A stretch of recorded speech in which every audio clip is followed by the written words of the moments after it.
You can play bar chords. And this is lesson 24 of the GCH Guitar Academy, how to play fingerpicking or fingerstyle guitar course. And the reason I've called this lesson You Can Play Bar Chords is because so many people don't even try, or they try once or twice and think they just can't do it. However, in my many years of teaching one-to-one guitar lessons, everyone who I've taught who thought at first they can't play bar chords can. And it's just a case of getting the technique right. Now, for most people, there's only two types of bar chord you need to learn: the E string rooted and the A string rooted bar chords. However, in this lesson, we're just going to cover the E string rooted bar chords. And that's because just learning these opens up the door to thousands of really wonderful pieces of fingerstyle music. Now, when you're looking at this lesson, the first thing you'll notice is that the bar is spelled B-A-R-R-E.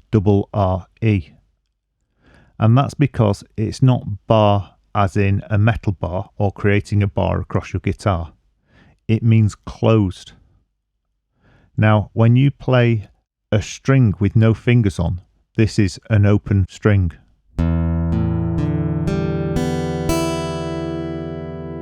And when you play a chord that has open strings in it, this is an open chord.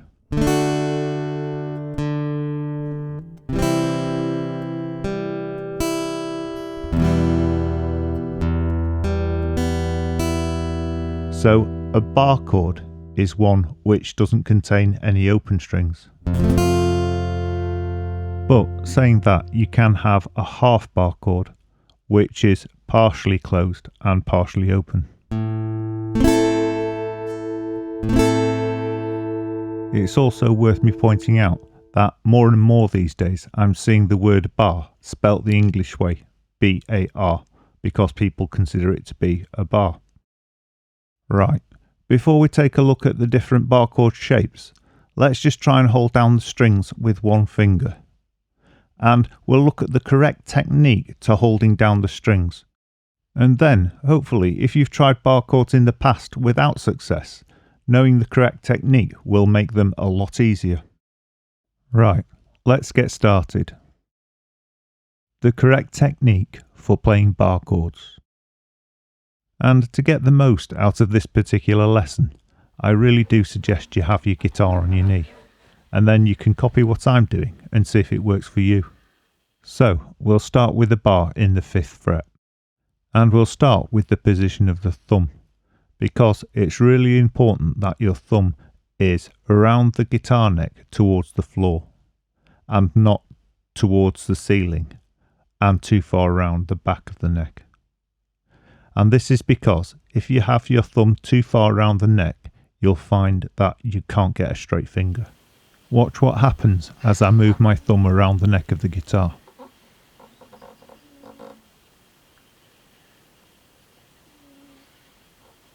As I move my thumb up towards the ceiling, my fingers become all crushed up, and there's no way I can hold down a straight bar chord. Whereas if I move my thumb down towards the floor, the finger becomes straighter and straighter. All of this being said, the best place for the thumb is around the centre of the back of the neck, or thereabouts.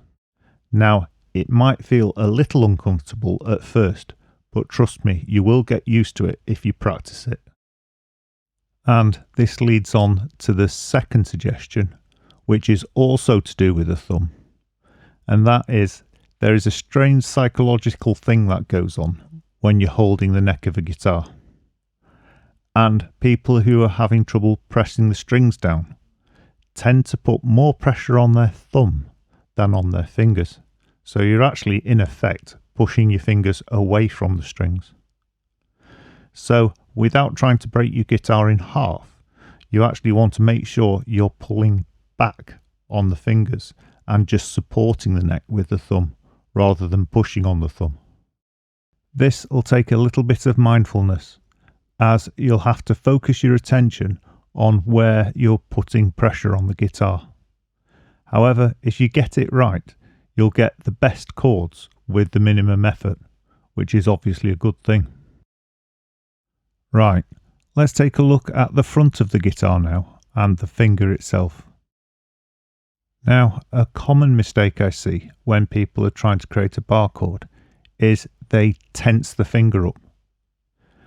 But if you do tense up the finger too much, you create a curve in your finger that's the opposite of the curve in the neck. So it makes it very hard to get a clean bar chord. And to avoid this, you need to relax the finger slightly and allow it to curve into the guitar so that you can feel all the strings under the finger. Again, this will take a little bit of mindfulness, as you'll want to be aware of the curvature in your finger and how much pressure you're putting on each string. A mistake I quite often see is when people place their thumb away from the fingers on the back of the neck. Your thumb should be behind the fingers, so it's supporting the fingers. If you move your thumb away from the fingers, you're making it harder for yourself because it's more difficult to stretch your fingers into the correct positions.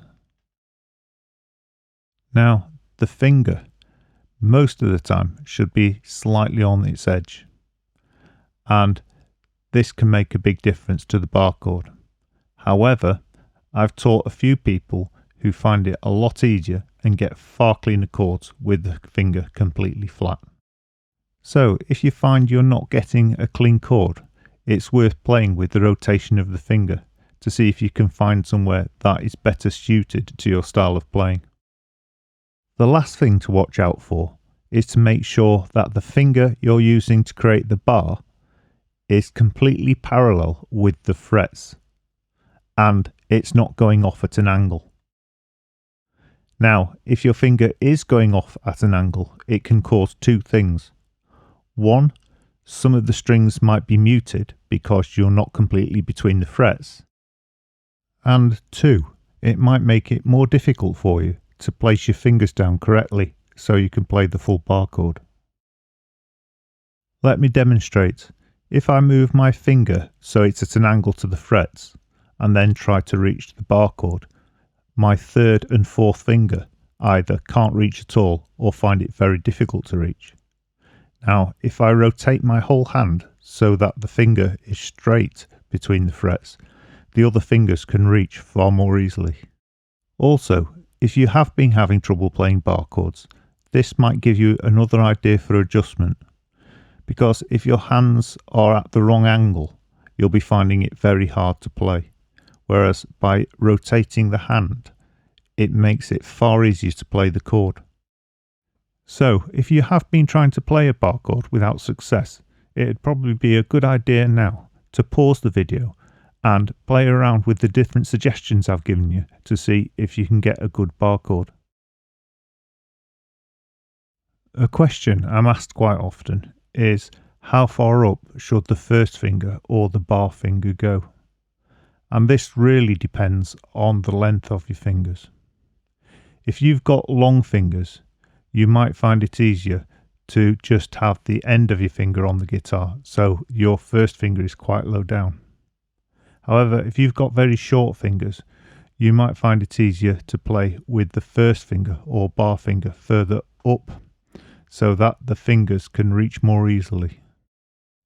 However, if you have been having difficulty playing bar chords, try different finger positions, as this might solve your problem, because it can make a lot of difference as to how easy or hard it is to play the chords.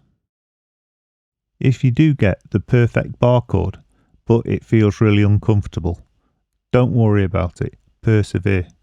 What will happen is, with practice, your tendons will stretch slightly, making it far easier and far more comfortable for you to play the chords. Right, if you're ready to move on, let's try some first position bar chord shapes. How to play the E string rooted or first position bar chords. You'll notice we've got 4 different shapes of bar chord here. However, if you look carefully, you'll notice that they all come from the first shape. So let's learn that first shape, which is the major shape. And I'll demonstrate this chord in the 3rd fret. So the first thing I do is make a bar on the 3rd fret.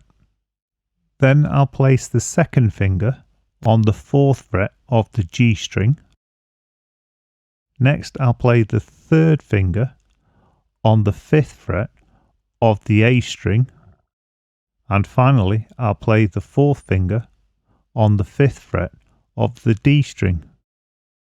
Here's what that sounds like, firstly one note at a time and then strumming through the whole chord.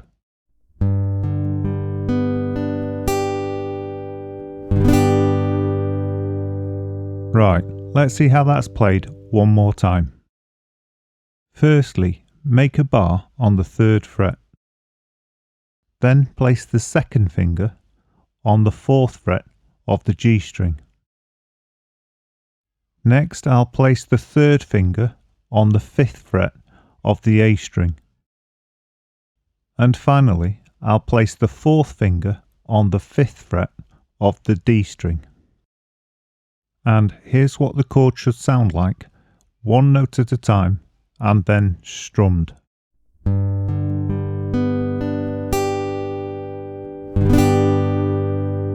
If you're getting any dead notes, try and correct that now. But if you find you can't correct them yet, don't worry about it. Your hands will gain strength as you practice the bar chords, and they will clean themselves up over time. Sometimes you can't get a clean bar chord straight away. It might take even as much as a couple of months to get it right. But here's what you want it to sound like one last time. First playing the single notes and then strummed.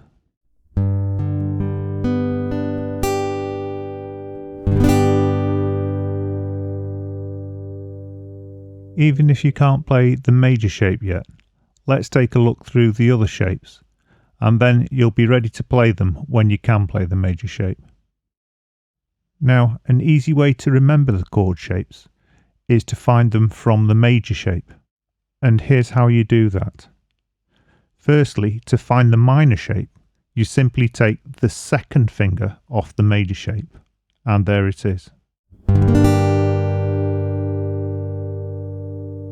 To find the 7th shape, you just remove the 4th finger from the major shape, and there it is.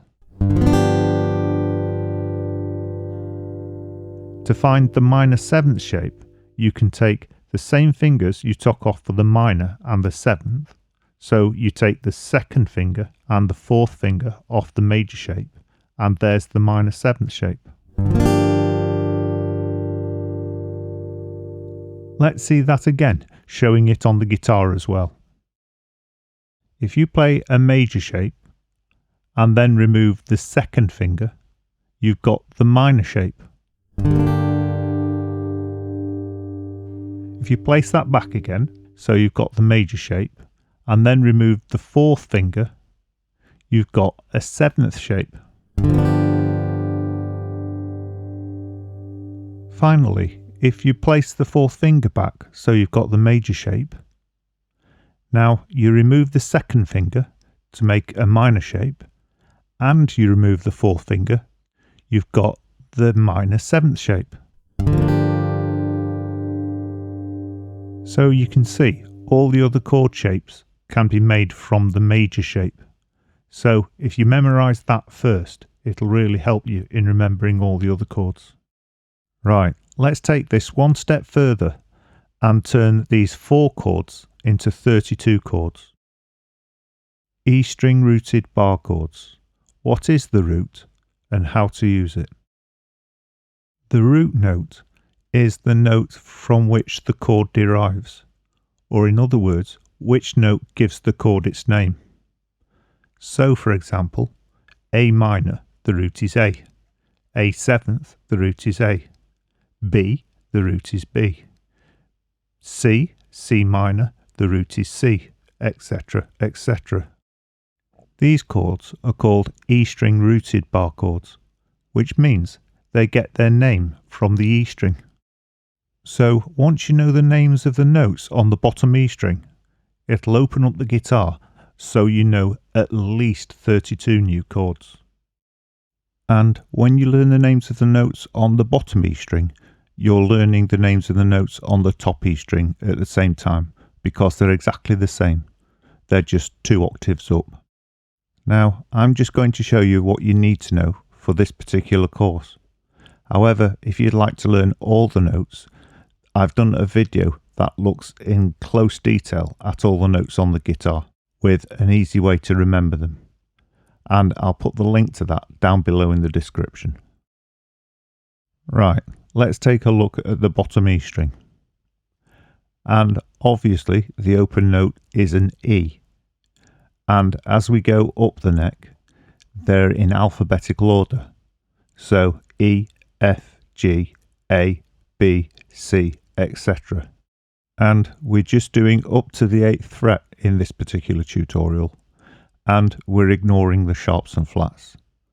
And that's because we don't need them for this particular course.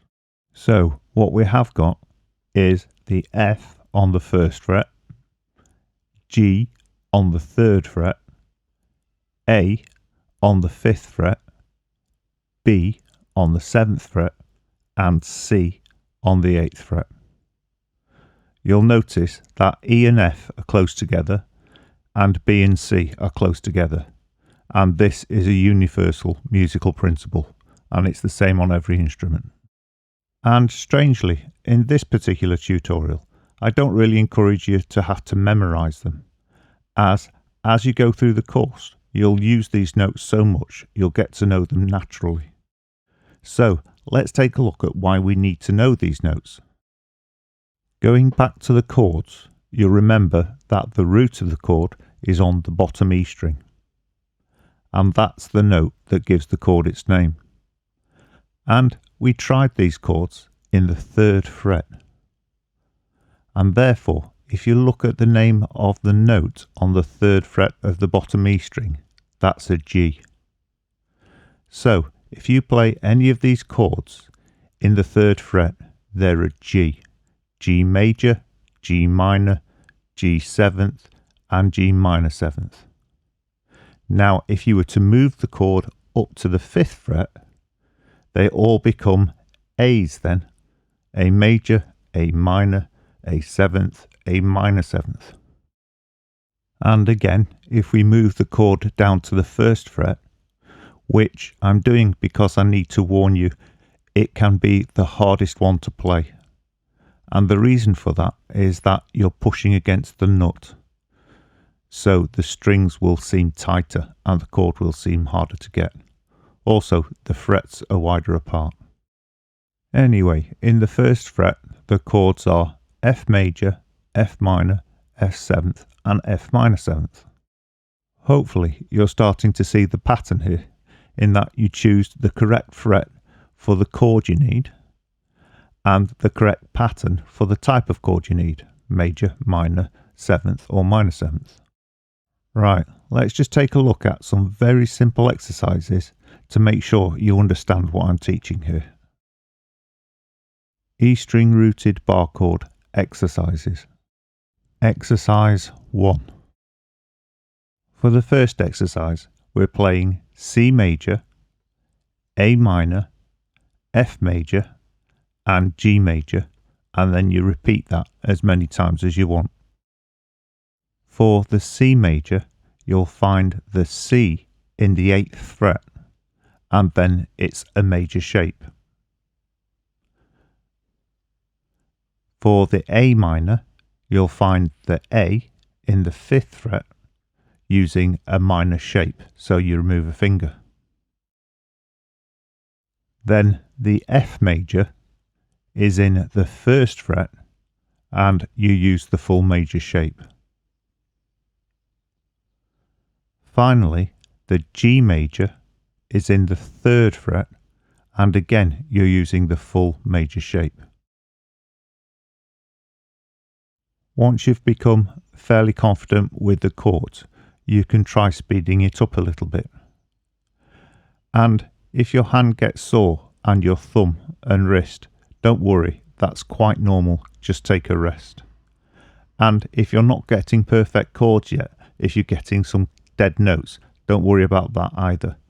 What you'll find is they'll clean up with time as your hand gets stronger. So if your chords aren't very good, don't worry about it. They will get better over time. Here's exercise 1 being played at 100 beats per minute with a 2-bar introduction, and I'll play it through twice.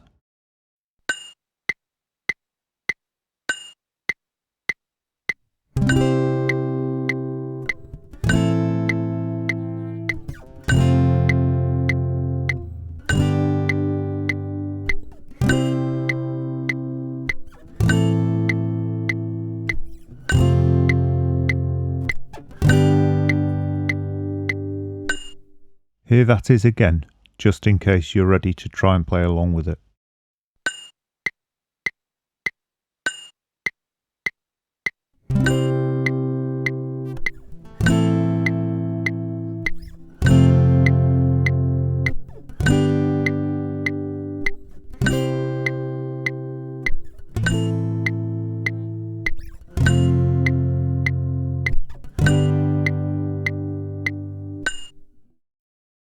Exercise 2. The chords in this exercise are an A minor 7th, a G minor 7th, and an F.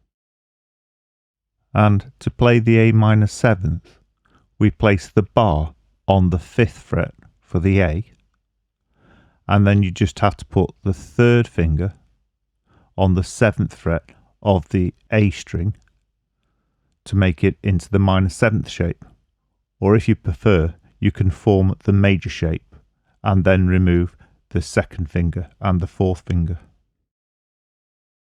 Now the next chord is also a minor 7th chord, however it's a G, so the bar should be in the 3rd fret, and if you can slide the shape you've already got down to the 3rd fret. And even if you can't, it's worth practicing this because you will need it in the future. And once you've played the G minor 7th, you want to try and slide the shape back up to the 5th fret, so you've got the A minor 7th again. As you're just starting with this technique, you'll probably have to readjust the fingers once you get there. The final chord is one we played in the first exercise, and it's the F major. So the bar is on the 1st fret for the F, and the major shape is all the fingers. Here's exercise 2 being played with a 2-bar introduction at 100 beats per minute, and I'll repeat it, so I play it twice.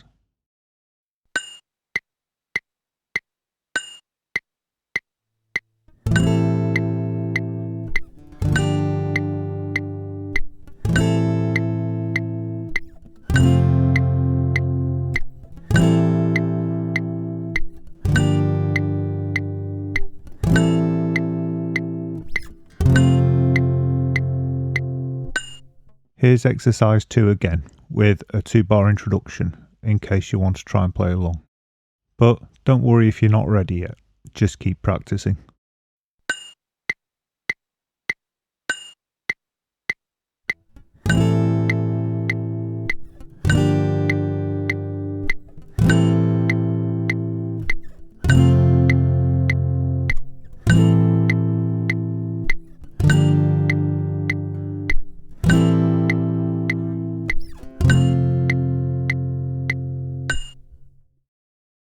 Exercise 3. In this exercise, you're playing bar chords you've played in the previous 2 exercises. And that's a good thing, because by repeating them, it'll help you remember them. So let's look at the bar chords first. And we start with an A minor. So we place the bar on the 5th fret for the A. And then the minor shape is like the major shape with the 2nd finger removed. However, As you get used to the chords, you don't need to keep going back to the major shape. You can just form the shape without putting all the fingers on. The next chord is a G major. And you'll find the G is on the 3rd fret, so we create a bar there. And then we do have all the fingers on for this one because it's a major shape. Once you've played that chord, you can slide the shape down to the 1st fret for the F major. And again, you might not be able to slide the chord successfully yet, but it's a good thing to practice. The last chord of exercise 3 is an open chord, and it's an open E major. And the reason I've put this chord in is so you can take a look at the shape of the E major and compare that to the bars. And you can see that the bar is basically replacing the nut, and the shape you're playing is an E major shape, and you're sliding that up the guitar. So if you have any trouble remembering the shape of the bar chords, you can try and relate that to the open chord shapes in your mind, and hopefully this will help you remember the shapes. As we did with the previous exercises, here's exercise 3 being played at 100 beats per minute with a 2-bar introduction and a repeat.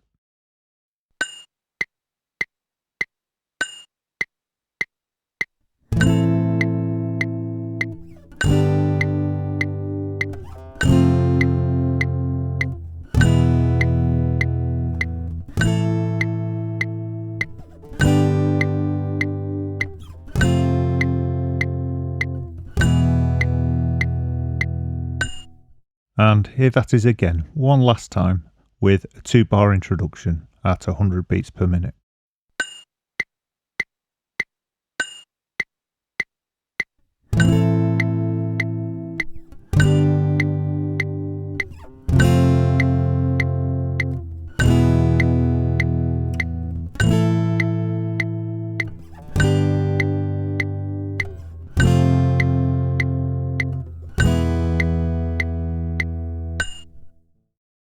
In the PDF ebook, there's another 7 exercises, and I'm not going to go through them in this video.